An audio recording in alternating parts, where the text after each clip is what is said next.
વડોદરાથી મહત્વના સમાચાર જ્યાં વિદ્યાર્થીઓને લઈને જતી છકડો રિક્ષા પલટી ખાઈ ગઈ।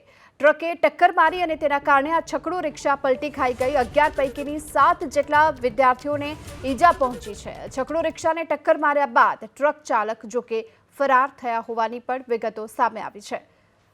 વડોદરાના આમોદર દૂરદર્શન ટાવર પાસે ટ્રકની ટક્કરે હાલ છકડો રિક્ષા પલટી ખાઈ ગઈ અને 11 પૈકીના કુલ 7 વિદ્યાર્થીઓ આ છકડો રિક્ષામાં સવાર હતા, તેમને ઈજા પહોંચી છે।